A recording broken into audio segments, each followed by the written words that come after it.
Good morning, everyone. Bonjour tout le monde. I would like to begin today by acknowledging that I'm speaking from the traditional unceded territory of the Algonquin Anishinaabe people. I'll be providing you an update on Operation Aegis, the Canadian Armed Forces contribution to the government of Canada's effort to evacuate Afghan nationals and Canadian citizens from Kabul, Afghanistan. Comme l'a souligné hier le ministre Sejan, As Minister Sajan has already said, the U.S. has said that operations in Kabul will end on August 31. Canada and our multinational partners for the airlift will have to end their operations and bring back their personnel, resources, and aircraft.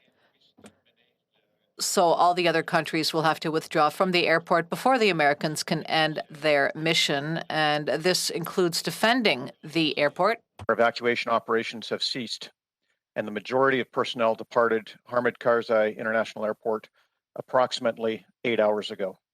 A small contingent remains on the ground to support and coordinate our air bridge for the retrograde of Allied forces while conditions permit. Before the airport was closed due to the Taliban, Canada had flown 9 flights out of Kabul, bringing over 800 people back to Canada and supported the evacuation of the Canadian mission. On August 19th, once the airport had been resecured by our allies, Canadian Armed Forces flights to and from the airport resumed. Since you were briefed yesterday by ministers, the Canadian Armed Forces brought in and secured transit for approximately another 1,000 Afghans destined for Canada. Half of those flew out on a Canadian C-17 last night, while the remainder departed on U.S. aircraft. Thanks to the heroic efforts of our armed forces, our allies, our global affairs and IRCC colleagues, and the bravery of Afghans, Canada successfully transported or facilitated the transport of approximately 3,700 evacuees. Now, this number will be confirmed in the coming days. Ces personnes évacuées comprennent des These evacuated persons include Canadian citizens and permanent residents, members of their families, citizens of allied countries, and people who have a significant attachment with Canada, people who have helped Canadians or are allies. with the U.S. chairman of the Joint Chiefs of Staff. He told me that this was the largest military evacuation in history.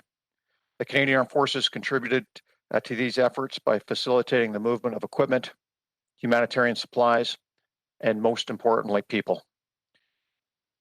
For our part, the depth of our relationships with the US, the UK, and other allies made this all possible. We stayed in Afghanistan for as long as we could. We were amongst the last to cease evacuation operations. We wish we could have stayed longer and rescued everyone who was so desperate to leave. That we could not is truly heartbreaking. But the circumstances on the ground rapidly deteriorated. Now, this is an extraordinary humanitarian crisis, but make no mistake, this is a crisis of the Taliban's making. I want to be clear. In the face of tremendous adversity, what our armed forces have accomplished through Operation Aegis is nothing short of extraordinary. Our strategic lift capabilities allowed us to rapidly deploy our forces to the other side of the world into a country where we have not had significant military presence in 7 years. We also deployed our armed forces capabilities, many currently in Kuwait as part of Joint Task Force Impact to support this mission. Every person, aircraft, piece of equipment involved in the operation was pushed to the limit towards a single goal: evacuating as many people as humanly possible. Nos militaires ont travaillé sans relâche. Our military personnel worked relentlessly for days on end. They gave their own food and their own water to starving Afghans desperately needing water.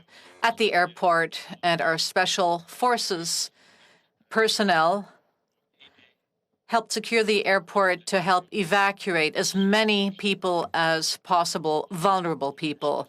Lastly, our special forces have begun to work outside of the perimeter. They did so early in the operation, and these people were amongst the last of the allies to come back within the security zone. We knew this operation could not be micromanaged from Ottawa. So we pushed authorities and required resources down to enable maximum flexibility, and our troops made full use of them. The conditions our armed forces members were working under were unlike anything we've seen in decades, even during our previous mission in Afghanistan. The threats around the airport were significant and dynamic. Throughout the operation, we received word of multiple imminent attacks, which necessitated changes to our plans on the ground and demanded maximum adaptability and agility on the part of our people.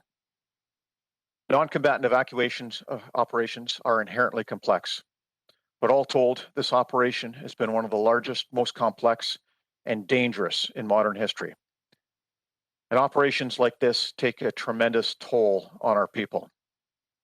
Nous avons tous suivi avec. We all followed with horror the events that have unfolded in Afghanistan in the last few weeks. It was an emotionally charged period of time. Some people were able to make it out, whereas others not. As the acting chief of defense staff, my greatest concern now is for the wellness of our troops involved. They have witnessed horrific things. They have faced incredible dangers. And the feeling of helplessness and guilt that arises from having to leave people behind can be overwhelming. The same can be said for those of us working in Canada. Like so many of our CAF members and our veterans, like so many of you in the media, and like so many others, I have received emails from people I worked with during my tours in Afghanistan who are desperate to get out or get their families out. Their pleas and the photos of the families in terrible situations that accompany many of them are heart-wrenching. They tear at our souls. Et nous ne pouvions rien faire d'autre que de... And we could do nothing other but to direct these poor people towards information sources, hoping that they would be able to find a way towards security when we did everything we could. Jobs we do, no matter what training we go through, no matter what military experience we have, we are human. And these horrifying stories will stay with us, in many cases, in most cases, for life.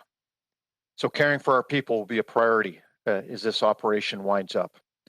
Understanding that burden, I ask our members to focus on the thousands of lives that they saved. As they come back, they will be debriefed. They'll be given the time they need to decompress. We'll support them, ensure their well-being, and make sure they know how proud we are of them.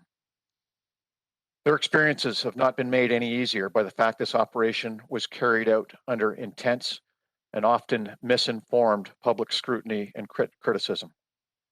Now, for obvious reasons, operational details of what we were doing had to be kept quiet. So into that silence, some people interjected their own narratives without any real knowledge of the facts, adding to the confusion. Mais la vérité est très différente. But the truth is very different. Even if the Kabul airport was the scene of desperation which broke our hearts, in the coming days, you are going to hear tales of heroism on the part of people who participated in the operation, and we need to hear what they have to say. Dedication, determination, and compassion. How the heroism of our Canadian troops saved and changed thousands of lives. You'll hear about the CAF members who cared for a new mother and the baby she'd given birth to approximately 15 hours before boarding a flight, making sure she and the infant made it to safety. Vous entendrez parler de la petite fille. You'll hear stories of the little girl, the little Afghan girl who followed a military member onto a flight. She asked her father, she told her father she wanted to be a policewoman, and he said that in Canada, women can become members of police forces. And the little girl said that she would like to become a police officer when she grows up. Afghan boy who so admired one of our soldiers that he wouldn't leave his side as the soldier carried out his work during an evacuation flight, and how that soldier cared for the boy, who was about the same age as his own son, waiting for him to return safely home to Canada.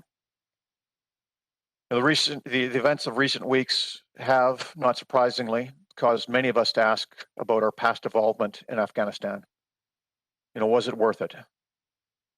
My personal answer is time will tell. I know we made a difference in thousands of lives while we were there, and every one of those lives counts as a win. We'll see if that's enough. Finally, I want to thank our Canadian Armed Forces families, the families of our fallen, and the many veterans that have been following these events closely, many of whom have been advocating for a better life for Afghan nationals. Thank you for your strength, compassion, and resolve during these difficult times. Canadians can be immensely proud of the work our team has been doing under incredibly dangerous and chaotic conditions in recent weeks. I know I am, and I thank them for their courage, ingenuity, and peerless professionalism. Thank you. Merci beaucoup. Merci, monsieur. Thank